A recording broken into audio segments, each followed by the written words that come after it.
अरे भाग्यवान, मेरे जूते कहाँ रखे हैं? मुझे बाहर जाने में देर हो रही है। तभी मालती कमरे में आती है। ये रहे आपके जूते। मैं इन्हें साफ करने के लिए ले गई थी। अरे वाह, तुम कितनी समझदार हो। मेरे बिना कुछ कहे ही सारे काम कर देती हो। तभी मालती झिझकते हुए रमेश से कहती है, सुनिए जी, आपसे एक बात कहूँ, बुरा तो नहीं मानेंगे ना? अरे नहीं नहीं, बेफिक्र होकर कहो। शादी से पहले मैं अपने मायके में नौकरी करती थी। मैं चाहती हूँ कि अब मैं फिर से नौकरी करना शुरू कर दूँ। वैसे भी सारा दिन घर में बोर हो जाती हूँ। देखो मालती, तुम्हारे नौकरी करने से मुझे कोई ऐतराज नहीं है, लेकिन तुम्हें एक बात बता दूं, हमारे खानदान में आज तक कभी किसी औरत ने नौकरी नहीं की। फिर भी एक बार तुम माँ से पूछ कर देखो, अगर वो तुम्हें नौकरी करने की इजाजत दे देती है तो अच्छी बात है। रमेश वहाँ से चला जाता है। फिर उसी शाम मालती अपनी सास के पैर दबा रही होती है। तभी उसकी सास मालती से कहती है, अरे क्या बात है बहू, आज तो ठीक तरह से मेरे पैर नहीं दबा रही। किसी ख्याल में खोई पड़ी है क्या? मैं भी तो जानूं आखिर बात क्या है। दरअसल वो माँ जी। अरे हाँ हाँ बोलो, इतना सोच क्यों रही हो? माँ जी, अगर आप बुरा न माने तो मैं नौकरी करना चाहती हूँ। घर के काम करने के बाद मेरे पास काफी वक्त बच जाता है। मालती की ये बात सुनकर उसकी सास गुस्से में कहती है, अरे बहू, तेरी तबीयत तो ठीक है ना? आज ये कैसी बहकी बातें कर रही है? भला हमारे खानदान में आज तक कभी किसी औरत ने नौकरी की है जो तू नौकरी करने की बात कर रही है? अरे बहू, तू क्या रिश्तेदारी में हमारी नाक कटाना चाहती है? जितना जल्दी हो सके अपने दिमाग से नौकरी का भूत उतार दे। और अब जा, जल्दी से रसोई में जा, खाना बनाने का वक्त हो रहा है। मालती मन मार कर खाना पकाने के लिए रसोई घर में चली जाती है। अगले दिन। नमस्ते माँ जी, कैसी हैं आप? अरे आओ आओ दिवाकर बेटा, बैठो, मैं तुम्हारे लिए चाय मंगाती हूँ। बहू, जरा एक कप चाय तो लेती आना। फिर दिवाकर एक फाइल खोलकर मालती की सास के सामने रख देता है।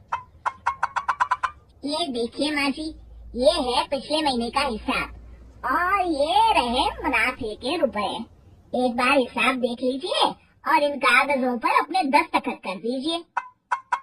अरे दिवाकर बेटा, मैंने भला आज तक कभी तेरा हिसाब देखा है जो अब देखूंगी? ला बता, कहाँ दस्तखत करूं?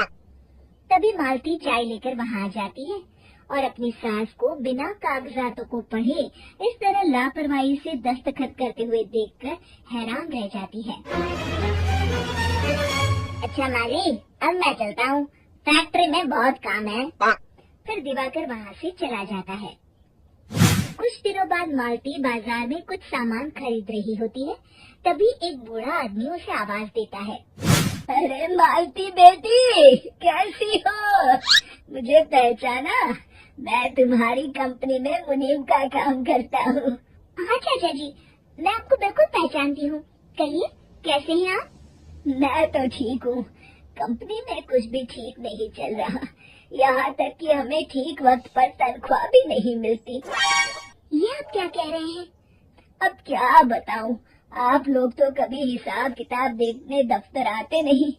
मेरी मानो तो एक बार आप लोग दफ्तर आकर सारा हिसाब किताब देख लो, आपको असलियत पता चल जाएगी। अच्छा बेटी, अब मैं चलता हूँ, देर हो रही है। फिर वो बूढ़ा वहाँ से चला जाता है। वहीं दूसरी तरफ मालती घर पहुँचकर अपनी सास को सारी बात बताती है। तभी वहाँ रमेश भी आ जाता है, लेकिन मालती की सास मालती की किसी भी बात पर विश्वास नहीं करती। तभी रमेश कहता है, अरे माँ, बिना आग के कभी धुआं नहीं उठता। जब मालती इतना कह रही है तो हमें एक बार दफ्तर चलकर देख लेना चाहिए। वैसे भी हम लोग काफी दिन से अपने दफ्तर नहीं गए हैं। इस तरह किसी एक आदमी के भरोसे काम छोड़ना मुझे भी ठीक नहीं लगता। अगले दिन वे सभी अपने दफ्तर पहुंचते हैं और सीधे दिवाकर के कैबिन में जाते हैं। अचानक सबको एक साथ देखकर दिवाकर चौंक जाता है। अरे माँ जी, आप सब लोग अचानक यहाँ कैसे आ गए? अगर कुछ काम था तो मुझे एक फोन कर दिया होता, मैं आपके घर आ जाता। तभी मालती की सास कहती है, अरे दिवाकर बेटा, आज मैं हिसाब देखने दफ्तर आई हूँ। जरा मुझे पिछले 6 महीनों का हिसाब दिखाना तो बेटा। दिवाकर घबराते हुए हिसाब की फाइल मालती की सास को देता है। मालती की सास फाइल लेकर मालती को देती है और कहती है, ले बहू, देख ले हिसाब। मालती फाइल को बड़े गौर से देखती है और अगले ही पल उसे सारी गड़बड़ी समझ में आ जाती है। वो अपनी सास से कहती है, माँ जी, मुनीम चाचा बिल्कुल सही कह रहे थे। हमारी कंपनी में पिछले 6 महीनों में जितना मुनाफा हुआ है, हमें उसका आधा पैसा भी नहीं मिला। यूँ समझ लीजिए कि 1 रुपये में सिर्फ चवन्नी ही हमारे हाथों में आई है। मालती की बातें सुनकर मालती की सास गुस्से से दिवाकर को पूछती है, क्यों दिवाकर, मेरी बहू जो कह रही है वो सच है? दिवाकर समझ जाता है आज उसका भांडा फूट चुका है। वो गिड़गिड़ाते हुए कहता है, मुझे माफ कर दीजिए माँ जी, मैं पैसों के लालच में अंधा हो गया था। अरे वाह दिवाकर, तू तो एक नंबर का चोर निकला। इतने दिनों से मैं तुझ पर आंख बंद करके भरोसा करती रही और तू मुझे ही चुना लगाता रहा। अभी के अभी निकल यहाँ से और दोबारा अपनी शक्ल मत दिखाना। दिवाकर वहाँ से भाग जाता है।